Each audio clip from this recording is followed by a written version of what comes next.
Hello students, how are you? कैसे हो?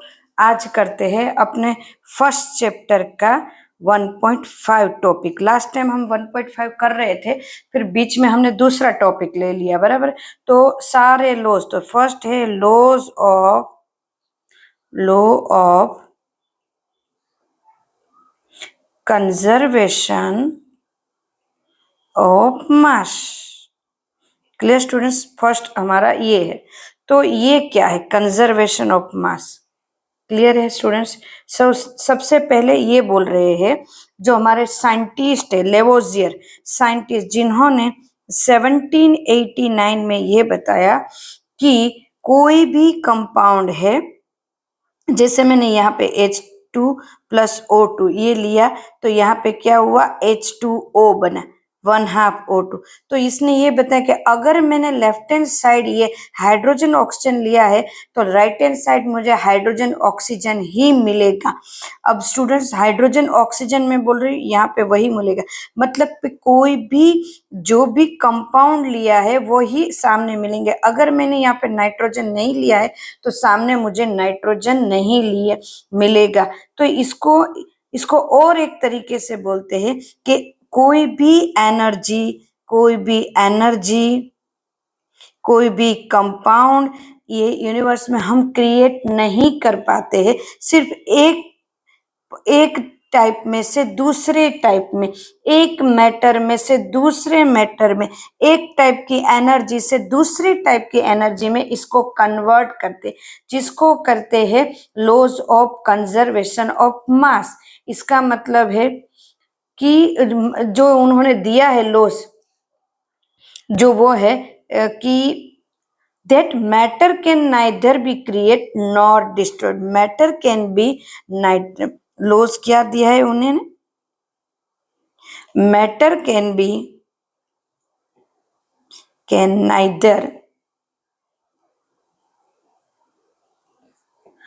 neither be created nor destroyed। मतलब कोई भी मैटर को क्रिएट नहीं किया जाता या तो उसको डिस्ट्रॉयड नहीं किया जाता, बस एक में से दूसरे में उसको कन्वर्ट किया जाता है। This is law of conservation of मास। उसी तरह एक एनर्जी को दूसरी एनर्जी में हम कन्वर्ट करते हैं, जो हम 5th चैप्टर में पढ़ेंगे। इसको कहते हैं law of conservation. Clear students? बहुत ही इजी है, लेवोजियर ने बताया, बहुत ही अच्छे से बताया है कि किसी को भी क्रिएट किया नहीं जाता या तो हम डिस्ट्रॉयड नहीं करते, सिर्फ उसको कन्वर्ट करते हैं। Second, law of definition property.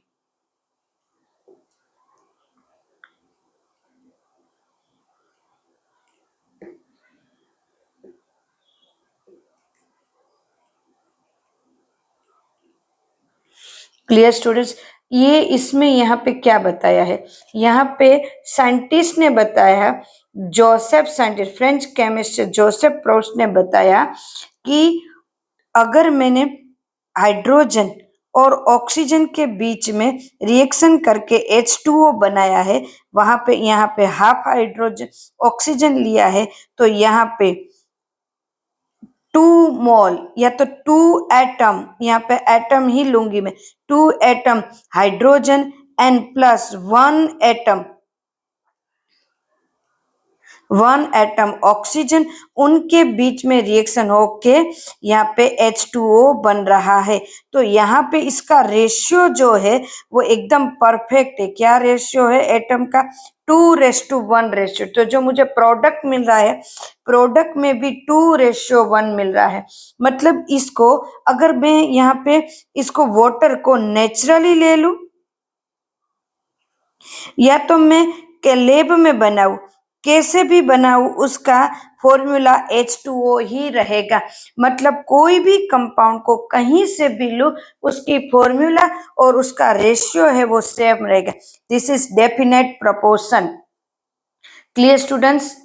He stand that a given compound always, rules क्या है? A given compound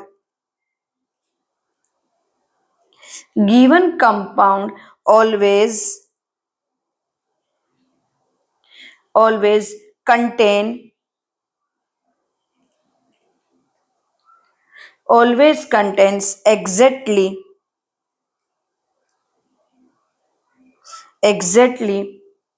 the same proposition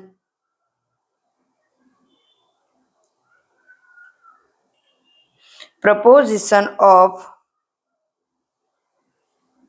elements by weight. Weight के हिसाब से देखो या कहीं से भी देखो, लाइक दिस एक एग्जाम्पल दिया है हमें कॉपर का, कॉपर कार्बन ऑक्सीजन, कॉपर का दिया है, कार्बन का दिया है एंड देन ऑक्सीजन का। अगर उनको नेचुरली लेते हैं कॉपर कार्बन कहीं किसी को, तो उसका मोलिकुलर मास 51.35 और हम प्रैक्टिकली बनाते this is naturally and this is synthetically, तो वही मिलेगा। कार्बन का भी 9.74 एंड 9.74, ऑक्सीजन 38.91 38.91। यहाँ पे मैंने एक एग्जाम्पल लिया है क्यूप्रिक कार्बोनेट CuCO3, ये एग्जाम्पल लिया, इसको मैंने नेचुरली लिया है या सिंथेटिक बनाया है, तो इसमें कॉपर इतना ही मिलेगा, कार्बन इतना ही मिलेगा और ऑक्सीजन इतना ही मिलेगा। मतलब आप कंपाउंड को अपने आप बनाओ, नेचुरली बनाओ, जैसे भी बनाओ, उसका कॉम्बिनेशन है वो सेम ही रहेगा, उसका प्रोपोजिशन है वो सेम रहेगा। इसको दूसरा नाम भी बोलते हैं law of definite composition. Definite composition, clear students, ये दूसरा नाम भी है उसको, डेफिनेट कंपोजिशन। क्लियर स्टूडेंट्स, कहीं से भी लो है H2O वाटर, आप कहीं के भी मतलब ये रिवर का भी लो, सी का लो, कहीं का भी लो, आप उसका ये जो फॉर्मूला है वही रहेगा सेम, इसमें प्रपोजिशन भी सेम रहेंगे, इसका भी फॉर्मूला सेम रहेगा, इसका भी प्रपोजिशन सेम रहेगा। Clear students, now law of next law students,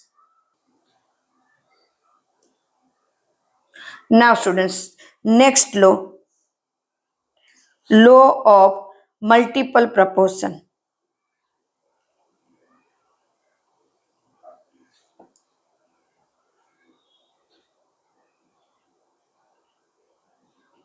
multiple proportions.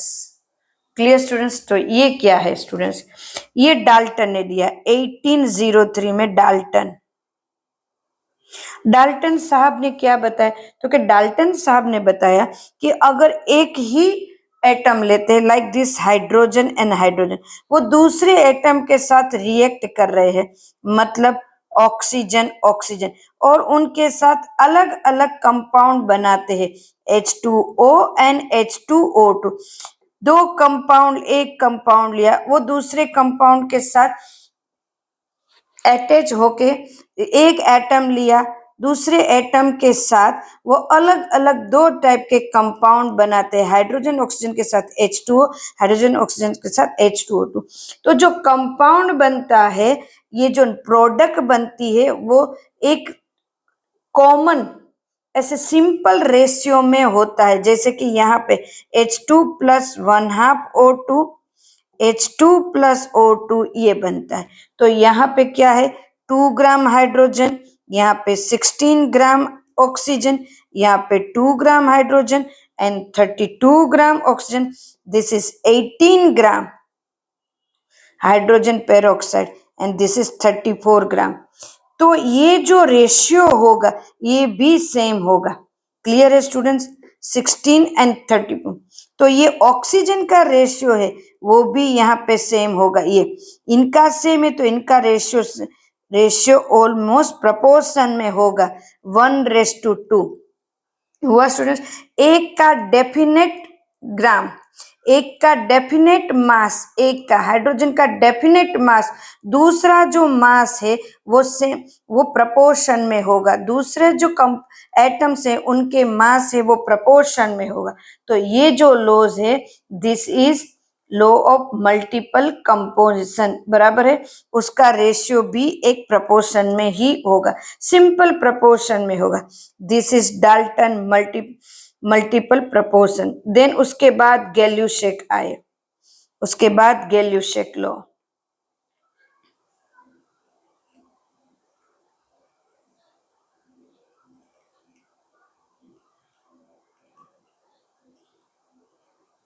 जो उन्होंने गैस के ऊपर दिया, गैस के कंपोनेंट के ऊपर दिया, 1808 में दिया था। क्या दिया उसने? तो कि उसने बताया कि मान लो कोई एक रिएक्शन हो रहा है, मैंने गैस लिया, हाइड्रोजन H2 लिया 100 ml एंड ऑक्सीजन O2 लिया 50 ml, तो बनेगा वाटर 100 ml। तो जो proportion है, the 100 ml of hydrogen combined with 50 ml of oxygen to give 100 ml of the volume of hydrogen oxygen which combine and bear simple ratio। Simple ratio में दोनों एक दूसरे के साथ कन्वर्ट होते हैं और आंसर भी उनका सिंपल रेशियो में ही आता है। ये उन्होंने बताया। यहाँ पे किसने बताया? तो कि गैल्यूशेक ने ये बताया, वॉल्यूम के वॉल्यूम के अकॉर्डिंग इसने बताया, वॉल्यूम के अकॉर्डिंग। बस उस टाइम पे इसको इतना पसंद नहीं किया गया। देन उसके बाद एवोगेड्रो आए, बट एवोगेड्रो ने भी उसी लॉज को बताया कि 1811 में वही बताया कि उन्होंने ये बताया कि 2 एटम और 1 एटम, बट उस टाइम पे एटम और मॉलिक्यूल को, एटम एंड मॉलिक्यूल को अभी रिसर्च नहीं किया गया था। तो उन्होंने ऐसे बताया कि पॉली एटम बनता है, H2O बनता है, दिस इज पॉली एटम, मतलब एक से ज्यादा एटम है, दो है तो डाई एटम, तो यहाँ पे 3 एटम है, पॉली एटम। तो यहाँ पे जो इसने डाई एटम बताया, इसने भी डाई एटम बताया, बट उनको वहां पे पसंद नहीं किया गया था। और इसको ये बाकी के साइंटिस्ट ने इसको प्रूव करने के लिए बोला कि ये कैसे हो सके। उस टाइम पे एटम और मॉलिक्यूल का कोई भी सर्च नहीं हुआ था और डाल्टन ने अपनी थियरी में ये बताया था कि एटम इज सबसे छोटा है, उसके छोटा कोई है ही नहीं। तो उस अकॉर्डिंग ये एवोगेड्रो के जो आए तो उसको पहले ये मतलब परमिशन नहीं मिले। देन उसके बाद वो प्रूव करते गए एंड देन गैल्यूशेक के लॉ को एवोगेड्रो के लॉ ने उसको सपोर्ट किया और मानते गए। देन गैल्यूशेक का लॉ है जो गैस के बारे में है वो भी प्रूव हुआ। स्टार्टिंग में ये प्रूव नहीं हुआ था क्योंकि तब एवोगेड्रो 1808 में आए, एटम और मॉलिक्यूल्स के बारे में थोड़ा बहुत बताया, बाकी के साइंटिस्ट नहीं माने थे, बट फिर भी उन्होंने बताया, प्रूव करके बताया, तब उनका ये गैल्यूशेक का लॉ गैस के बारे में, ये जो है गैस को कंबाइन करते हैं उनके बारे में बताया। और सिंपल रेशियो का एक वॉल्यूम बनेगा, 1 वॉल्यूम बनेगा, 1 मोल वॉल्यूम ml, 1 ml वॉल्यूम बनेगा, ये तो 100 ml वॉल्यूम बनेगा। ये जब प्रूव हुआ, तब प्रूव हुआ, पहले प्रूव नहीं हुआ था। फिर एवोगेड्रो ने उसको हेल्प की, उसको हेल्प की और प्रूव करने के लिए, इसीलिए तब ये प्रूव हुआ। बाकी तो डाल्टन की थियरी ही चल रही थी, एटम सबसे छोटा है, उनसे छोटा कुछ भी नहीं है, ये सब चल रहा है। तो स्टूडेंट्स यहाँ पे हमने सारे लॉज को करे। लॉज इज वेरी इंपॉर्टेंट, बराबर है स्टूडेंट्स, लॉ को करना बहुत ही जरूरी है स्टूडेंट्स। लॉ को एक बार कर लेना है एग्जाम में। अभी देखो केमिस्ट्री इतना बड़ा है, ये जरूरी नहीं है कि यही बैठा बिठाया आएगा, बट स्टूडेंट्स अगर हम कुछ आगे पढ़ते हैं तो बेस इज वेरी इंपॉर्टेंट। हम जानते हैं स्टूडेंट्स कि हम स्टार्टिंग में 1 to 100 करें, फिर टेबल भी हमने करे, तो अभी टेबल को हम यूज कर रहे हैं, टेबल आ नहीं रहा है, उसी तरह 1 to 100 ये जो भी हमने करा उसको हम यूज कर रहे हैं, वो पूरा का पूरा नहीं आ रहा है। तो यहाँ पे भी ये होगा, ये सारे लॉज है, वो लॉज है वहां पे हमें यूजफुल होंगे आगे, क्योंकि आप केमिस्ट्री पूरा पढ़ोगे तो आपको पता चलेगा कि केमिस्ट्री में पूछने जैसे तो बहुत सारा है, कितना सारा है, तो इसको कैसे क्या पूछे, बट आप जैसे जैसे करते जाओगे तब आपको पता चलेगा कि ये लॉज जो हमने करे ना तो बहुत अच्छा है करे है। तो क्योंकि वो पूरा का पूरा नहीं पूछेंगे, बट उनमें से इनको यूजफुल होगा। और हाँ, ये हिस्ट्री हमें इसीलिए पढ़ाई जाती है स्टूडेंट्स कि हम वैसा ही कुछ सर्च ना करें। जब हम साइंटिस्ट बने या तो हम ये करें कि हम पीएचडी करें, रिसर्च करें, तो इनको फिर से प्रूव ना करें। हमें पता होना चाहिए कि ये ऑलरेडी प्रूव्ड है। बराबर है स्टूडेंट्स, इसीलिए हमें ये थियरी है बिल्कुल पढ़ाई जाती है जो ऑलरेडी प्रूव हो चुकी है स्टूडेंट्स। क्लियर स्टूडेंट्स, तो आज यहाँ पे सारे के लॉज यहाँ तक। देन नेक्स्ट वीडियो में फिर से मिलते हैं, तब तक के लिए आप करते रहो। Okay students, take care, bye.